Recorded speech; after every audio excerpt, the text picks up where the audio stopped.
Bonjour, aujourd'hui on va voir une nouvelle leçon de vocabulaire de votre livre Pépites, page 230. Alors, le titre, je distingue le sens propre et le sens figuré d'un mot bien sûr. Alors on va lire le texte. Rosalie est une tête de linotte. Alors linotte, c'est un petit passereau, ça veut dire un petit oiseau, au plumage brun et rouge. Elle est tête en l'air. Elle a toujours la tête dans les nuages. Je lui dis pourtant de garder la tête sur les épaules, se creuser la tête. Isidore en a gros sur le cœur. Lui qui a le cœur sur la main, il n'aime pas les gens qui ont un cœur de pierre.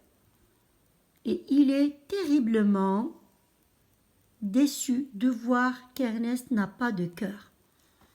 Alors, donc dans ce texte-là, on a le mot tête et le mot cœur qui se répètent dans des expressions. Alors, on va savoir d'abord, on va chercher d'abord le premier sens du mot tête et du mot cœur.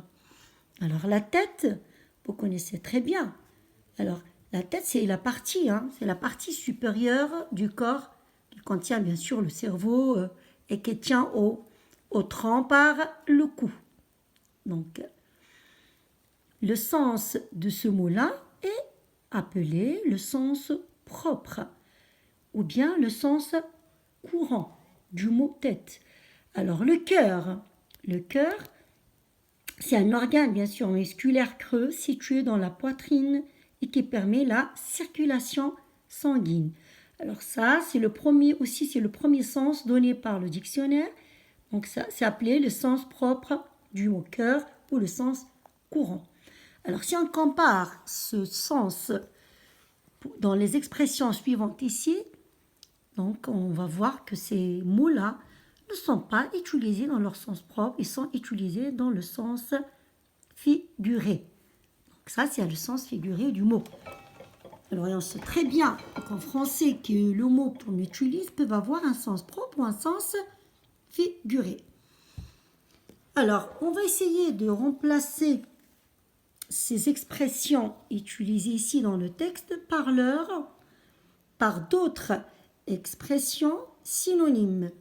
Alors, on va voir ensemble qu'est-ce que signifie chaque expression du texte. Alors, Rosalie est une fille sans mémoire.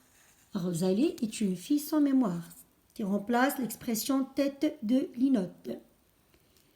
Elle est étourdie. Ça veut dire qu'il ne fait pas attention qu'il ne porte pas attention à ce qu'elle fait. Alors donc étourdie remplace l'expression elle est tête en l'air. Alors, elle est toujours distraite. Distraite remplace l'expression la tête dans les nuages. Je lui dis pourtant d'avoir du bon sens.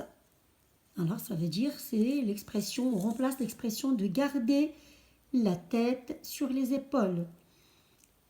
De se creuser la tête, ça veut dire de réfléchir. Voilà, l'expression creuser la tête est remplacée par le mot réfléchir. Deuxième partie, Isidore, on a gros sur le cœur, donc Isidore a du chagrin. Lui qui est généreux. Voilà, qui remplace le cœur sur la main. Il n'aime pas les gens qui sont indifférents. Et qui remplacent un cœur de pierre. Et il est terriblement déçu de voir qu'Ernest est insensible. Ça veut dire qu'il n'a pas de cœur, qui remplace l'expression qu'il n'a pas de cœur. Alors vous avez vu, ces expressions, on les a remplacées par ces synonymes-là. Et ce sont des expressions qui étaient utilisées dans le sens figuré de mots tête et cœur. Alors, je donne un autre exemple de votre leçon, bien sûr. Ève a les cheveux longs. Alors, regardez, le mot cheveux ici est employé dans le sens propre.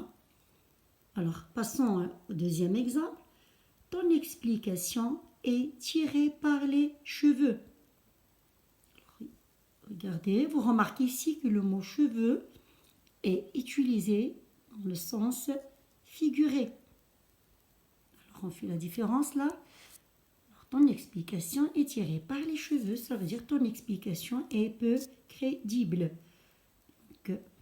J'espère que vous avez compris un petit peu le sens propre et le sens figuré d'un mot. Alors bon courage et à la prochaine séance.